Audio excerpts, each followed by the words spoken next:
El silencio del Hospital San Ángel era una entidad propia, un peso que se adhería a la bata blanca del doctor Eduardo Hernández y le recordaba cada día su fracaso.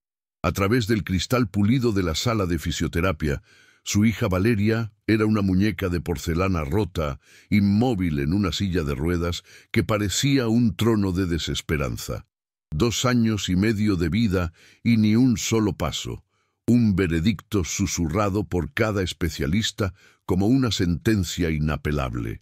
El aire olía a antiséptico y a promesas incumplidas. Fue en medio de esa quietud asfixiante que un tirón en su bata lo ancló de nuevo a la realidad.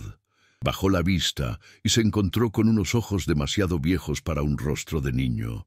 Unos 4 años, quizás, con el pelo castaño enredado como un nido abandonado y ropas que eran un mapa de días difíciles. El niño no preguntó. Afirmó con una voz extrañamente serena. «Usted es el padre de la niña dormida». Señaló a Valeria, y la palabra «dormida» resonó en el pasillo con una verdad que helaba los huesos. La pregunta de cómo había burlado la seguridad del hospital se formó en la mente de Eduardo, pero se disolvió antes de encontrar voz. Estaba a punto de buscar a un guardia cuando el niño dio un paso al frente, su pequeña sombra proyectándose larga bajo la luz fluorescente. «Yo puedo despertarla. Sé lo que necesita». La audacia de la frase lo descolocó. «Niño, este no es lugar para ti. ¿Dónde están tus padres?» La paciencia de Eduardo era un hilo desgastado. «No tengo padres, doctor, pero conozco el silencio, sé cómo romperlo. Cuidé de mi hermana antes de que el silencio se la llevara». Había un abismo en su mirada, una gravedad que detuvo cualquier réplica. Al otro lado del cristal, algo increíble sucedió. Valeria, cuya apatía era una constante dolorosa, había girado su cabeza. Sus pequeños brazos se extendían, los dedos buscando algo invisible en el aire, en dirección a ellos. El corazón de Eduardo martilleó contra sus costillas. «¿Cómo te llamas?», preguntó, agachándose entrando en el mundo a media altura de aquel niño enigmático. «Me llamo Mateo, doctor. He estado observando a su hija desde la plaza de enfrente. Cada día, desde hace 2 meses, veo cómo intentan alcanzarla, pero no usan la llave correcta». La confesión, lejos de tranquilizarlo, sembró una nueva inquietud. Un niño viviendo en la calle, espiando a su hija. Un escalofrío recorrió su espalda. «Mateo, ¿qué sabes tú sobre esto?». «Mi madre me enseñó. Ella sabía escuchar lo que el cuerpo no dice con palabras. Le enseñó a mi hermana a mover las piernas con una canción. Casi lo logramos antes de que tuviera que irse». Un nudo se formó en la garganta de Eduardo. Había agotado la ciencia. Había invertido su fortuna en tratamientos de vanguardia. Estaba en el fondo de un pozo sin luz. ¿Qué más podía perder? La voz de la fisioterapeuta, Daniela, cortó el aire. «Doctor Hernández, la sesión ha terminado. Sin cambios, como siempre». Su tono era una mezcla de profesionalismo y lástima que Eduardo había llegado a odiar. «Daniela, te presento a Mateo. Cree que puede ayudarnos». La mirada de Daniela barrió al niño con un desdén clínico. «Doctor, con todo el respeto, esto es un hospital, no un lugar para experimentos con un niño de la calle. Por favor». La voz de Mateo fue un ruego firme, sin temblor. «Solo 5 minutos. Si ella no me escucha, me iré para siempre». Eduardo miró a su hija. Valeria no solo miraba a Mateo, sonreía. Una sonrisa genuina, luminosa, un milagro más impactante que en cualquier avance físico. Incluso aplaudía con sus manitas, un gesto de pura alegría que no le había visto en meses. 5 minutos, sentenció Eduardo, sintiendo el peso de la locura y la esperanza en guerra dentro de él. «Pero cada movimiento será bajo mi supervisión». Mateo asintió, como si hubiera esperado exactamente esas palabras. Entró en la sala y el ambiente pareció cambiar. se acercó a Valeria sin la distancia clínica de los médicos, sino con la intimidad de un secreto compartido. «Hola, princesa», le susurró. «¿Jugamos a despertar tus pies?» Valeria balbuceó algo ininteligible, pero sus ojos azules, normalmente opacos, brillaban con una luz nueva, una que Eduardo no recordaba haber visto jamás. Mateo se sentó en el suelo, ignorando la camilla y los equipos. Comenzó a cantar una melodía sin letra, una nana antigua que parecía nacer de la propia tierra, mientras sus dedos comenzaban un masaje rítmico en los pies de la niña. «¿Qué está haciendo?», susurró Daniela, su escepticismo luchando contra la evidencia de lo que veía. Es reflexología», respondió Eduardo, atónito. «¿De dónde sacó eso?» Mateo continuó su ritual, su canto llenando la sala. Para el asombro de todos, las piernas de Valeria, siempre tensas como el acero, comenzaron a relajarse visiblemente. La niña emitía pequeños suspiros de placer. «Jamás había reaccionado así», murmuró Eduardo, acercándose como si temiera romper un hechizo. «La música despierta lo que está dormido», explicó Mateo sin mirarlo. «Su concentración absoluta en Valeria. Mi madre decía que es el lenguaje del alma». Entonces algo sucedió, un movimiento minúsculo, casi imperceptible. El dedo meñique del pie izquierdo de Valeria se crispó. No fue un espasmo, fue una respuesta. «Daniela, ¿has visto eso?», susurró Eduardo con la voz ahogada. «Un reflejo involuntario». «Seguro», respondió ella, pero su propia voz carecía de convicción. Mateo siguió unos minutos más, hasta que un bostezo de Valeria señaló el final de la sesión. «Ya está. Bien por hoy», dijo el niño levantándose. «El silencio necesita tiempo para irse del todo». Cuando Mateo se dirigía a la puerta, Eduardo lo detuvo. «Mateo, ¿dónde aprendiste a hacer eso?» «Mi madre era enfermera, antes de que la enfermedad se la llevara. Ella me enseñó a cuidar de mi hermana. Dijo que en esta ciudad, en este hospital, estaban los mejores doctores. Por eso vine aquí cuando ella se fue». Eduardo sintió que el suelo se abría bajo sus pies. Aquel niño no era solo un indigente, era un peregrino, un guardián de un conocimiento perdido que había viajado hasta su puerta. «¿Y dónde vives ahora?», preguntó, aunque ya temía la respuesta. «En la plaza. Hay un banco bajo el árbol grande. Me cuida de la lluvia». «No», pensó Eduardo. «Esto no puede ser». Esa noche el sueño le fue esquivo. La imagen del niño, solo en la plaza, y la reacción de su hija se repetían en un bucle infinito. A la mañana siguiente, llegó al hospital antes del amanecer y encontró a Mateo en su banco, esperando, como si supiera que volvería. «Buenos días, doctor. Mateo, ven conmigo, tengo que presentarte a alguien». Lo llevó directamente al despacho de la doctora Patricia Vega, la neuropsiquiatra infantil más brillante que conocía. «Patricia, este es Mateo». Ayer consiguió que Valeria respondiera. La doctora, una mujer de mirada sabia y cabello canoso, observó al niño sin prejuicios, con una curiosidad genuina. «Cuéntame qué hiciste, Mateo». El niño explicó la técnica con una precisión que dejó a ambos médicos sin aliento, demostrando los masajes en sus propias manos. «Fascinante», dijo Patricia finalmente. «Has descrito una técnica de estimulación neurosensorial que muy pocos especialistas conocen. Tu madre, ¿sabes dónde la aprendió?» «Ella hablaba de un curso que dio un doctor chino en nuestra ciudad. El doctor Wong, creo que se llamaba». Eduardo y Patricia intercambiaron una mirada cargada de significado. El doctor Wu Wong era una leyenda en la neurorehabilitación. «Mateo», dijo Patricia con suavidad, «¿recuerdas el nombre de tu ciudad?» «Monterrey. Mi mamá era Carmen Flores, del Hospital Universitario». El teléfono pareció saltar a la mano de Eduardo. Tras una serie de transferencias, la voz de una jefa de enfermería le confirmó todo. «Carmen Flores, claro.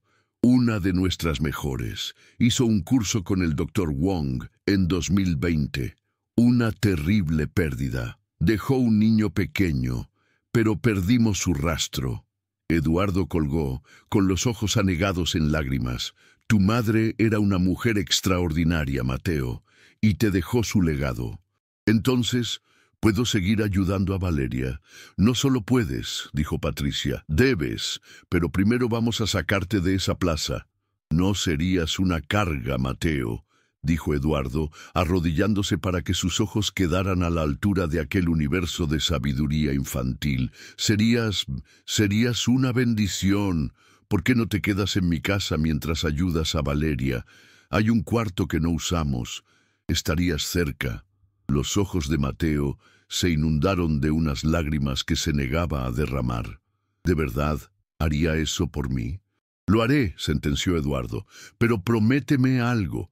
Si en algún momento no te sientes a gusto, si quieres irte, solo tienes que decírmelo. Lo prometo, doctor. Aquella tarde, el auto de Eduardo lo llevó a un mundo que Mateo solo había visto en revistas viejas. La casa era una fortaleza de elegancia y silencio en un barrio de árboles antiguos. En la puerta, una mujer los esperaba.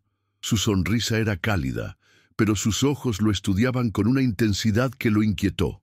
Mariana, la esposa de Eduardo. Así que tú eres Mateo, dijo. He oído mucho sobre ti. Bienvenido. Mariana era una maestra jubilada cuyo rostro guardaba el eco de una tristeza antigua. Cuando Eduardo le contó la historia completa, su corazón pareció abrirse, pero una sombra de duda permaneció en su mirada. Lo guió por una escalera de madera pulida. Tu cuarto está aquí. Era una habitación sencilla pero acogedora, con una ventana que se abría a un jardín donde las flores estallaban en colores silenciosos. ¿Es mío?, preguntó Mateo, tocando la colcha con la reverencia de quien toca algo sagrado. Es tuyo el tiempo que quieras, respondió ella, y el roce de su mano en su cabello fue casi maternal. Casi. Durante la cena, Mateo compartió fragmentos de su vida, editando el dolor para no ser una carga. Eduardo y Mariana escuchaban, pero Mateo sentía que sus palabras rebotaban contra un muro invisible, el de una historia familiar que él no conocía. Mañana, dijo Eduardo, hablaré con el hospital, oficializaré tu participación en el tratamiento de Valeria. Trabajarás con el equipo, en serio. ¿Me dejarán ayudar?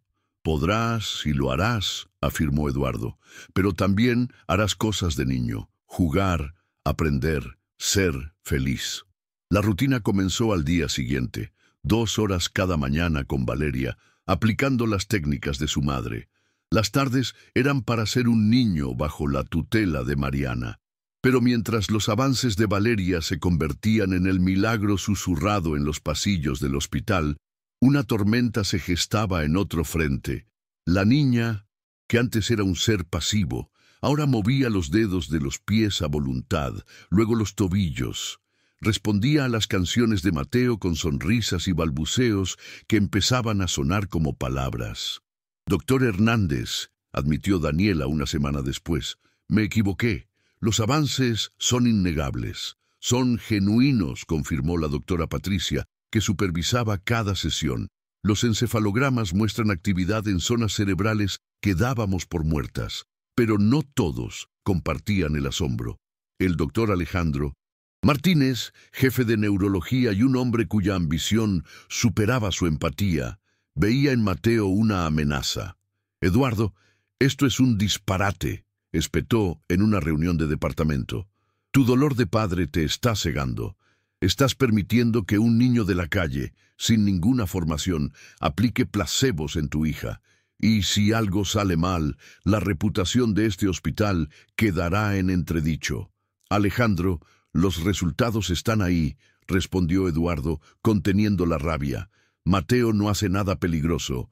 Y nuestra credibilidad, ¿qué pensarán cuando sepan que nuestro nuevo terapeuta duerme en la habitación de invitados de un cirujano jefe?»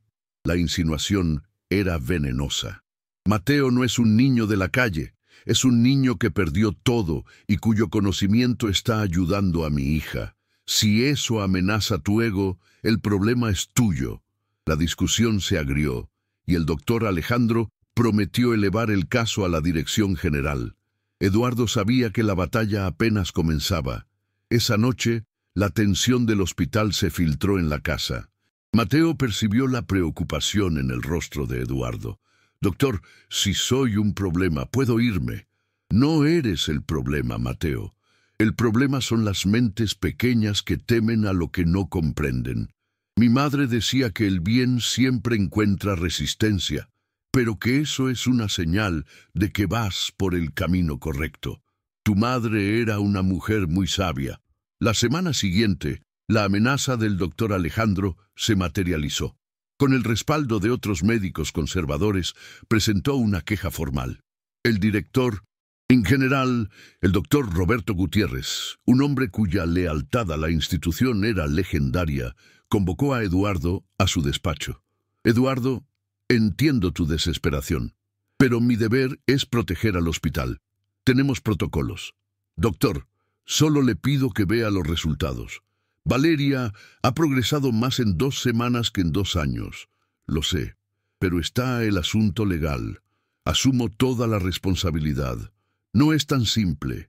El Consejo de Ética podría intervenir». Eduardo salió de la reunión con el sabor amargo de la derrota en la boca.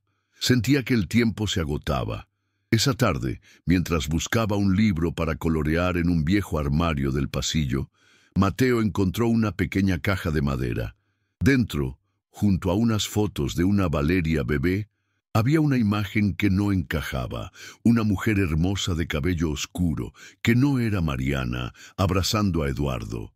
Ambos sonreían a la cámara, pero la mujer sostenía a la pequeña Valeria con una extraña distancia en la mirada. Un secreto. La casa guardaba un secreto. De 1900. De repente, la tristeza en los ojos de Mariana, el cuarto vacío al final del pasillo que siempre estaba cerrado. La forma en que Eduardo hablaba de su hija con una mezcla de amor y dolor profundo. Todo empezó a formar un rompecabezas oscuro.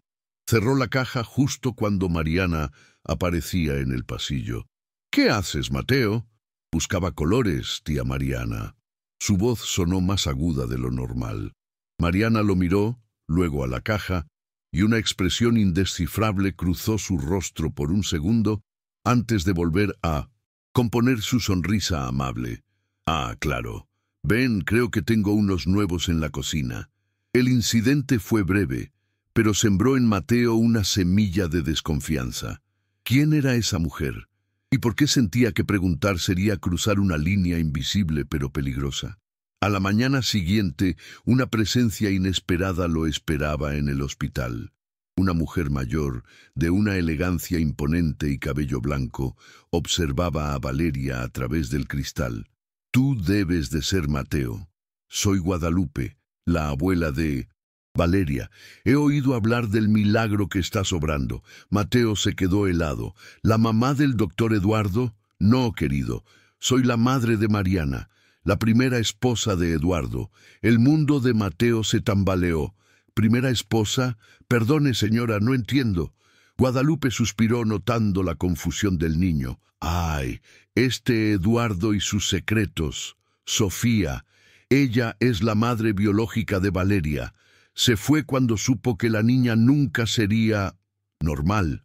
La palabra biológica resonó en la mente de Mateo, una palabra fría y clínica que dibujaba una línea invisible entre el amor y la obligación. Sofía, el nombre de la mujer de la fotografía, la que se había ido. Se separaron cuando descubrieron la condición de la niña. La frase de Guadalupe no fue una acusación, sino la constatación de un hecho, lo que la hacía aún más brutal. El mundo de Mateo, que apenas comenzaba a encontrar un centro, se fracturó de nuevo. La amabilidad de Mariana, ahora teñida de un matiz de reemplazo. La devoción de Eduardo, marcada por el abandono. Se sentía como un intruso en un duelo que no le pertenecía. «¿Dónde está ella ahora?», preguntó, su voz apenas un susurro. «Sofía vive en Guadalajara». Le costó aceptar la situación. Eduardo consiguió la custodia total. Mateo guardó silencio, procesando la revelación. La habitación vacía al final del pasillo ya no era solo un espacio sin usar. Era un santuario o una tumba para el recuerdo de una familia rota. En ese momento, Eduardo apareció al final del pasillo. Su rostro se tensó al ver a Guadalupe hablando con Mateo. «Guadalupe, qué sorpresa. Vine a conocer al joven mago», respondió ella, su sonrisa ocultando la tormenta que acababa de desatar. Eduardo vio la expresión perdida en el rostro de Mateo y comprendió. «Mateo, ¿podemos hablar?» Se apartaron a un rincón. «Ya lo sabes, ¿verdad?» Mateo asintió. «¿Por qué no me lo dijo? Porque es una herida que todavía no ha cerrado». Eduardo suspiró, pasándose una mano por el pelo. «Sofía». Ella no pudo. Veía a Valeria no como nuestra hija, sino como un proyecto fallido, una vergüenza. Cuando los médicos confirmaron el diagnóstico, simplemente dijo que no era la vida que había imaginado y se marchó. Debió ser muy duro. «Lo fue», confesó Eduardo. «Pero entonces llegó Mariana, y ahora tú. A veces pienso que el destino necesitaba que ella se fuera para que ustedes dos pudieran llegar». La extraña lógica de sus palabras ofreció un pequeño bálsamo al corazón confundido de Mateo. Pero la tregua fue interrumpida por la llegada del doctor. Alejandro, flanqueado por el director del hospital, el doctor Roberto.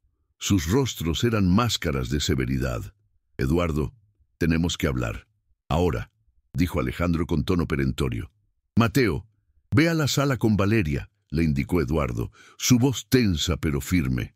«Yo me encargo de esto». Mateo entró en la sala de terapia, el peso de los secretos familiares mezclándose con la inminente amenaza profesional.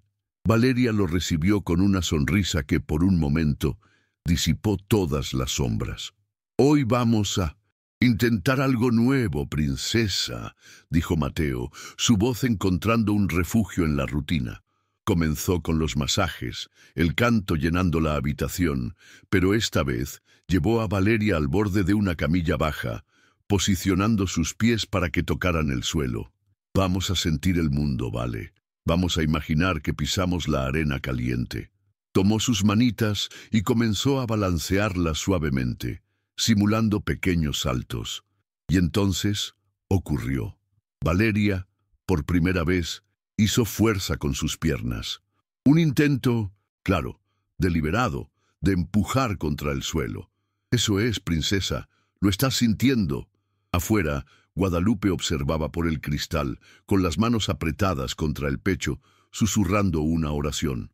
Mientras, en el pasillo, la tormenta estallaba. «Eduardo, he recibido una queja formal del Consejo de Ética», dijo el doctor Roberto, su voz grave. «Los métodos no científicos que se están aplicando son un riesgo inaceptable. Debo suspender las sesiones inmediatamente. Doctor, le ruego, antes de tomar una decisión, mire por esa ventana. Solo un minuto». Los tres hombres se acercaron al cristal. El silencio se apoderó de ellos mientras observaban a Mateo y Valeria.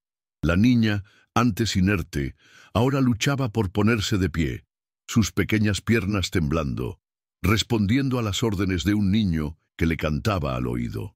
«Esto es asombroso», murmuró el doctor Roberto, incapaz de negarlo. «Son espasmos condicionados», replicó Alejandro, su escepticismo intacto. «Un truco bien ejecutado por un niño manipulador». «Con todo respeto, doctor», intervino Guadalupe, acercándose al grupo. «Lo que usted llama truco es la única esperanza que ha tenido mi nieta en 2 años de su ciencia comprobada. Usted no entiende los riesgos». «Entiendo perfectamente que tienen miedo», replicó ella, su voz afilada como el acero. «Miedo de admitir que un niño de 4 años, con nada más que sus manos y una canción, ha logrado lo que toda su tecnología y sus títulos no pudieron. La tensión era tan densa que podía cortarse. Fue entonces cuando una enfermera llegó corriendo. «Doctor Eduardo, es Valeria, venga rápido». Todos se precipitaron hacia la sala. La puerta se abrió a una escena que quedaría grabada a fuego en la memoria de todos los presentes. Valeria estaba de pie, sola, sus manos apenas apoyadas en la camilla, sus piernas temblando por un esfuerzo sobrehumano, pero soportando su propio peso. Y entonces giró su cabeza, buscó la mirada de su padre y dijo su primera palabra. Una palabra clara, perfecta, que atravesó el silencio del hospital como un trueno. Papá. Eduardo cayó de rodillas, las lágrimas surcando su rostro mientras extendía los brazos. «Ven con papá, mi amor. Ven». Mateo, con una delicadeza infinita, tomó las manos de Valeria. Comenzó a guiarla, paso a paso, en un viaje de 1 metro que pareció una eternidad. 1, 2, 3 pasos vacilantes, los primeros de su vida. El doctor Alejandro se quedó mudo, su rostro una máscara de incredulidad. El doctor Roberto lloraba sin disimulo. Guadalupe sollozaba de alegría. Valeria se derrumbó en los brazos de su padre riendo. «Ahora», dijo Eduardo mirando directamente a Alejandro con los ojos encendidos, «díganme que esto no es ciencia». Aquella tarde el Hospital San Ángel dejó de ser un lugar de ciencia fría para convertirse en el epicentro de un milagro. La noticia voló de planta en planta. Médicos, enfermeras, personal de limpieza, todos querían ver a la niña que había vuelto a nacer. El doctor Roberto convocó una reunión de emergencia. «Colegas, hemos sido testigos de algo que desafía nuestra comprensión. No podemos ignorarlo». «¿Pero cómo lo explicamos?», preguntó un neurólogo. «Lo documentaremos», respondió el director. «Cada paso. Convertiremos este caso en un estudio oficial. Mateo no será un niño de la calle, será un consultor especial, supervisado por un equipo multidisciplinario». El doctor Alejandro intentó protestar, pero su voz se perdió en un mar de asentimientos. La evidencia era irrefutable. La ciencia, por una vez, tuvo que rendirse ante el corazón. Nas semanas que se seguiram, Mateo deixou de ser uma sombra nos corredores para se tornar um sussurro de assombro. A sua pequena figura tornou-se uma celebridade relutante dentro do hospital. Eduardo, agindo como um guardião feroz, protegeu-o da curiosidade dos média, permitindo apenas que médicos e investigadores observassem o seu trabalho. A história chegou aos ouvidos do lendário Dr. Wong na China, que, movido pela curiosidade, concordou em viajar para o México. A sua chegada, 2 semanas depois, foi um evento. O Dr. Wong, um homem cuja idade era impossível de adivinhar, observou Mateo em silêncio durante várias sessões, os seus olhos nunca se desviando dos movimentos instintivos do rapaz. «Este menino tem uma intuição que não se ensina», disse ele a Eduardo, a sua voz calma, mas cheia de admiração. A sua mãe deve ter sido uma aluna excepcional, mas ele não absorveu apenas as técnicas, ele absorveu a essência. O Dr. Wong trabalhou com Mateo durante uma semana, não como um professor para um aluno, mas como 2 mestres a partilhar segredos. Mateo, por sua vez, adaptava os novos conhecimentos com uma facilidade desconcertante. Valeria florescia sob este cuidado combinado. Já conseguia ficar de pé sozinha, e os seus passos, embora hesitantes, eram mais firmes. Mas a sua maior transformação era emocional. A apatia tinha dado lugar a um brilho constante nos seus olhos. Em casa, a vida de Mateo encontrava um novo ritmo. Mariana, libertada da sombra, da dúvida, abraçou o seu papel de mãe com uma ternura que finalmente parecia genuína. Inscreveu-o numa escola privada, onde a sua inteligência e empatia rapidamente o destacaram. No entanto, a tranquilidade era uma fina camada de gelo sobre águas profundas e escuras. As noites eram, por vezes, assombradas por pesadelos. Mateo acordava a chorar. O nome da sua mãe, um eco partido no silêncio do quarto.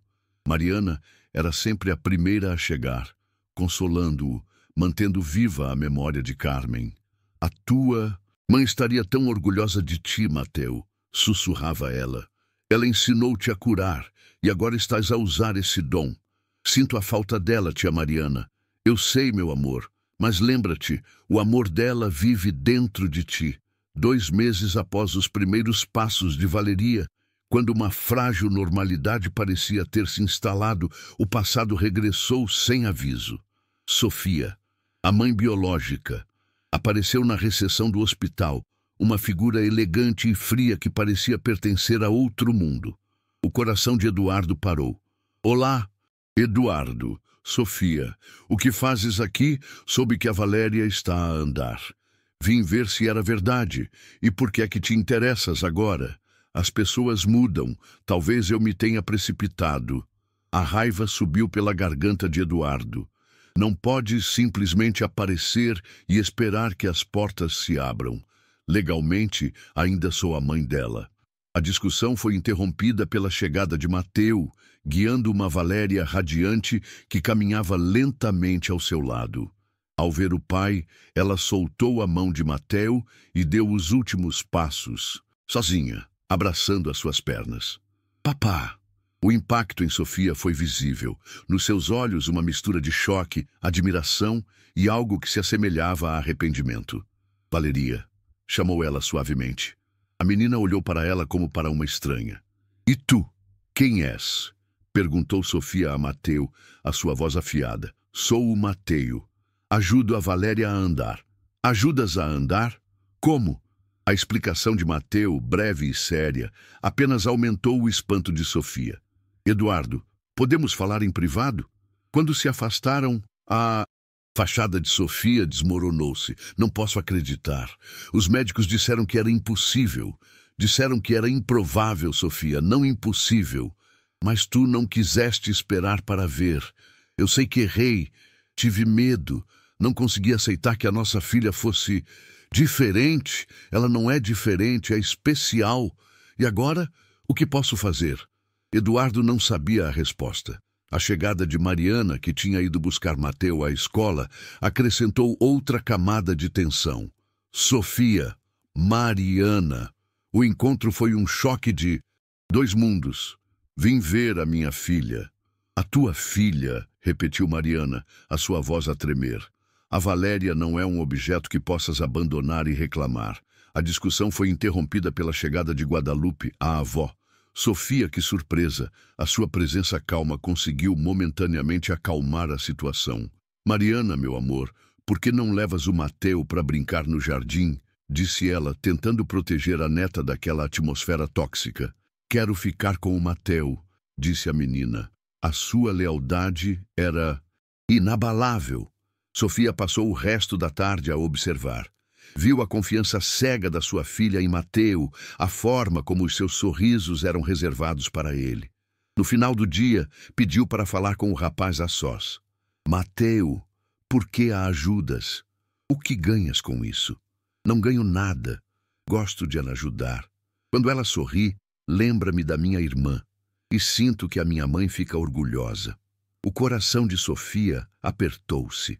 Aquele menino que tinha perdido tudo transbordava de uma generosidade que ela nunca conhecera. Não guardas ressentimento de mim por a ter abandonado. A minha mãe dizia que as pessoas fazem coisas más quando têm medo, disse Mateu, a sua sabedoria simples a desarmá-la. Mas que podem sempre consertar se quiserem mesmo. E achas que eu consigo consertar? Isso não sei. Depende de si. Mas se quer mesmo ajudar a Valeria, vai ter de ter paciência. Ela não a conhece, e ela é feliz assim. A conversa com Mateu deixou Sofia profundamente envergonhada. Naquela noite, numa longa e tensa conversa, ela pediu a Eduardo e Mariana uma oportunidade. Não te vou impedir de a ver, disse Eduardo, mas com condições. Primeiro, Mariana é a mãe que ela conhece. Segundo, a aproximação tem de ser lenta. Terceiro, se isto a afetar negativamente, terás de te afastar. E mais uma coisa, acrescentou Mariana, a sua voz firme. O Mateu é da nossa família agora. Terás de aceitar isso também. Sofia concordou, embora o ciúme a corroesse por dentro. Nas semanas seguintes, ela começou a visitar Valéria, tentando construir pontes sobre um abismo de tempo e dor. A menina era distante, mas a persistência de Sofia começou lentamente a quebrar o gelo. Foi durante uma dessas visitas que algo mudou. Valeria tropeçou no jardim do hospital. Em vez de chorar, procurou por Mateu. Ele ajudou-a a levantar-se. Somos família, certo? Disse ele. Família, repetiu Valéria, abraçando-o. Pela primeira vez, Sofia não sentiu ciúme, mas uma estranha gratidão por aquele menino existir. Poucos dias depois, a frágil paz foi, novamente, quebrada. Mateu começou com uma tosse seca. Rapidamente, evoluiu para febre alta e dificuldade em respirar. Eduardo levou-o de urgência para o hospital. O diagnóstico foi pneumonia. Não era grave, mas exigia internamento. É comum em crianças que passaram por dificuldades, explicou o médico. O corpo fica mais frágil. Valeria ficou inconsolável. Recusava-se a fazer os exercícios, chorando por Mateu. Foi Sofia quem sugeriu a visita. Talvez abram uma exceção. O Dr. Roberto permitiu. Quando Valeria viu Mateu na cama do hospital, correu para ele. Estás doente? Só um bocadinho, princesa. Ela entregou-lhe um desenho, um tesouro de rabiscos coloridos. Depois, com a ajuda de Eduardo, subiu para a cama e aninhou-se ao lado dele. Sofia, a observar da porta, começou a compreender a profundidade daquele laço. Durante os 5 dias de internamento de Mateu, Valéria regrediu. A sua ausência era um buraco no seu desenvolvimento. O seu regresso foi uma celebração. Ela tinha praticado andar sozinha para o surpreender. Naquela noite, durante o jantar, Sofia fez um anúncio. Vou voltar a viver na cidade do México. Quero fazer parte da vida da Valéria, da maneira certa. Não para vos tirar o lugar, apenas para estar perto. Consegui uma transferência. Já aluguei um apartamento aqui perto. A de Sofia vai viver perto de nós? Perguntou Mateu. Sim, e espero que possamos ser amigos. Claro. Somos todos amigos da Valéria, por isso somos amigos uns dos outros. A lógica pura do menino fez com que todos se rissem, quebrando a tensão. Uma nova e estranha dinâmica familiar começou a formar-se, um equilíbrio delicado construído sobre as ruínas de uma família e a fundação de outra. Nos meses seguintes, uma paz frágil, mas genuína, instalou-se. A família Hernandes Flores era uma constelação invulgar. Um pai, 2 mães, uma filha milagrosa e o menino que os tinha unido. Sofia visitava-os 3 vezes por semana e a sua presença transformou-se de uma interrupção tensa para uma parte integrante da rotina de Valeria. A menina, com a lógica imaculada das crianças, começou a chamá-la Mamã Sofia, um título que a distinguia de Mamã Mariana e que Sofia aceitou com lágrimas de gratidão. Mateu continuava a ser o epicentro do progresso de Valeria. Sob a sua orientação, a menina não só caminhava com firmeza, como também começava a desenvolver uma força e coordenação que espantavam os médicos. Um dia, durante uma sessão particularmente alegre no jardim do hospital, o verdadeiro clímax da sua recuperação manifestou-se. Valeria estava a brincar perto de Mariana e Sofia, que conversavam tranquilamente num banco, partilhando uma chávena de café. Do outro lado do relvado, Eduardo conversava com Mateu.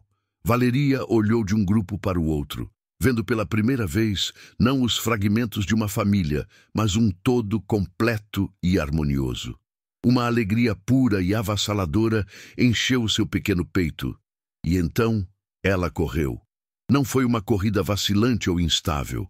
Foi uma explosão de liberdade, as suas pernas a moverem-se com um propósito que vinha diretamente da alma.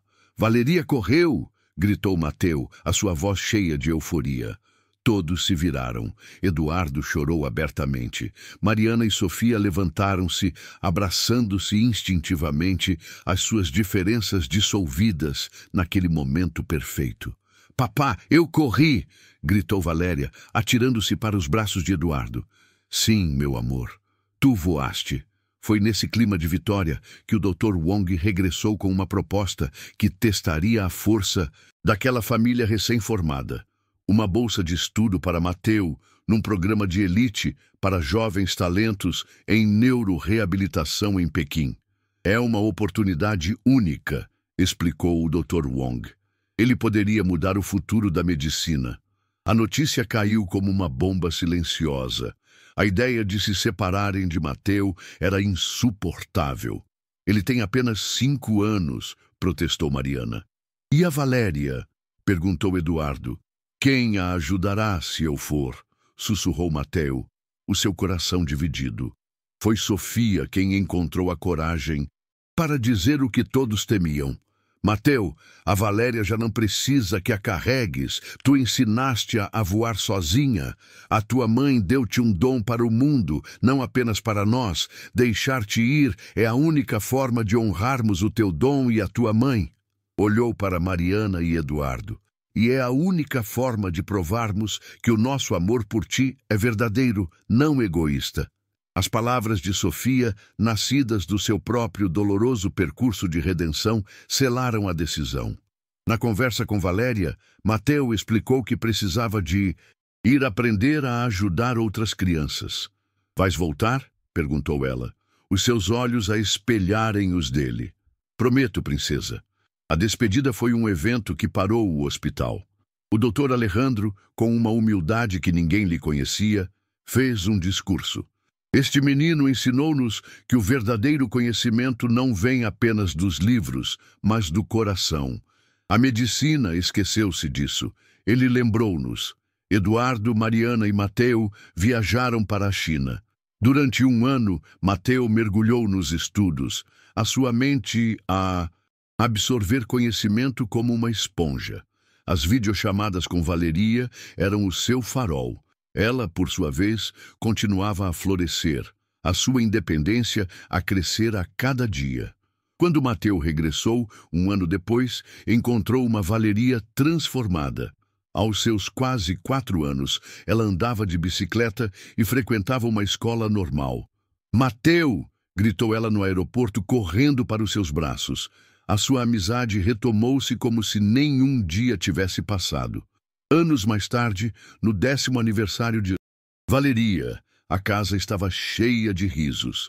A menina que fora condenada ao silêncio e à imobilidade dançava no jardim com os seus amigos.